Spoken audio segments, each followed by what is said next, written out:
बोलो बलवड़ा देव की जय, वाड़ीनाथ भगवान की जय, पीराराम बापू की जय। समाजना श्रेष्ठीओ, આગેવાનો, મિત્રો, યુવાન દોસ્તો, માણસો ને ચાર પ્રકારના ગયા અમૃતભાઈ. એક વાઘ જેવો હોય, સિંહ જેવો હોય, એક હાથી જેવો હોય, એક ગાય જેવો હોય અને એક શિયાળ જેવો હોય. પેલો વાઘ જેવો હોય, સિંહ જેવો હોય, એવા વધારે વ્યક્તિ હોય તો વધારે સમાજ ગમે છે.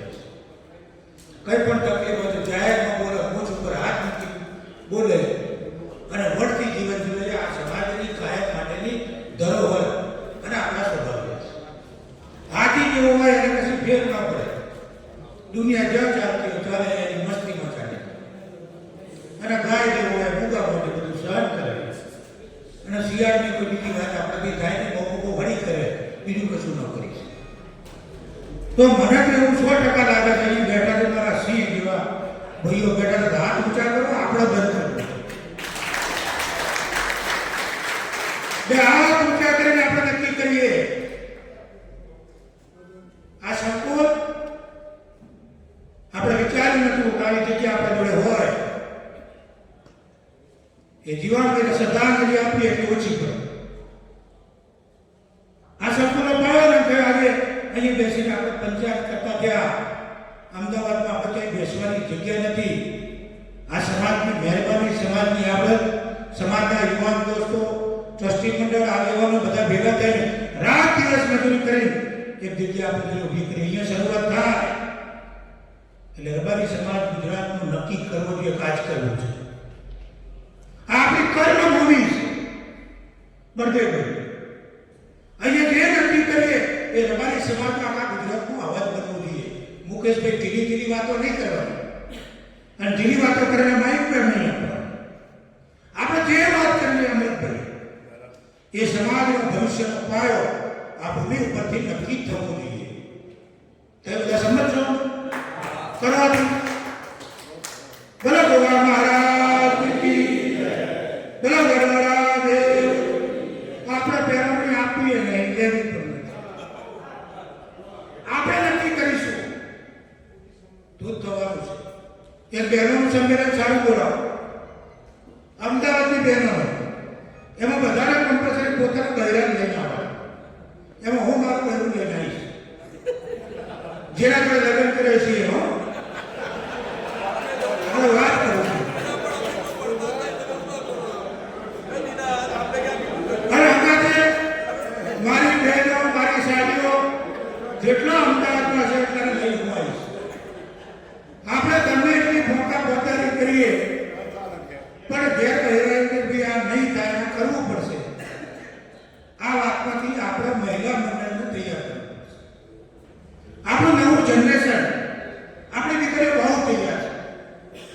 આપણે નવી ટીમ આપણે અહીંથી ઊભી કરવી છે, જે શિક્ષણમાં પણ આપણી સાથે ચાલે, નોકરીની વ્યવસ્થાઓમાં પણ આપણી સાથે ચાલે, રાજકીય વાતો તો આપણી સાથે ચાલે, સામાજિક વાતો તો આપણી સાથે ચાલે. ફક્ત રેકમાં એકલા પુરુષો જ ભેગા થયો કે 50% સંખ્યા છે એમની વાત બાકી ના કરી શકી. અને એ તમારા સામે હશે તો કશું થશે નહીં આપણાથી. એટલે બહેનોની પણ વ્યવસ્થા, એના માટે કોઈ પણ તાલીમ માટેની બહેનો જોતી હશે, બીજી સંસ્થાઓમાંથી પણ આપણે લાવીશું. મુકેશભાઈ અને બહેનોનું પણ મોટું શિબિર અહીંયા કરીએ. સામાજિક વ્યવસ્થાઓ કઈ રીતે કરવી, કઈ રીતે આગળનો ભવિષ્ય નક્કી કરવું, કઈ રીતે દિશા આપવી. તમે જો બાજુમાં સરદાર થાવ, આપણે કોઈ પીડા નહીં કરતા, પણ એમાંથી શીખવું જોઈએ. બીજા સમાજમાંથી શીખામણ લેવું જોઈએ, એમનાથી વ્યવસ્થાઓ નક્કી કરવી જોઈએ. અને એ પ્રમાણે આપણે કરીએ તો 100% આપણે જેટલા બેઠા છે એટલા કાફી છે. પણ બહેનોનું સંમેલન અમદાવાદમાં જ્યાં જ્યાં કરવાની હોય, આના માટેની મિટિંગ હું મારો ફૂલ સમય આપીશ, એ તમારા આગળ બંધો છું. અને બહેનોની જે મિટિંગ આપણે કરીએ એ સૌથી પહેલાં આપણા ઘરના લોકોને લાવીએ. મારા ઘરમાં બોલાવવાનો, તમારા ઘરમાં તમે લાવશો મને વિશ્વાસ. અને ત્યાંથી આપણે શરૂઆત કરીએ. 100% આ ધંધો કરવો જોઈએ. આ દિવસાને ત્યાં 22 લાખ રૂપિયા હું તો પાડોશમાં છું, 22 લાખ રૂપિયા પેરવણી કરી. વિચાર કરો, 10 લાખનો કોકનો છોકરો પડી જાય કોના જોડે તો માલ છે તો ચાલે, બાકી બીજા શું થાય?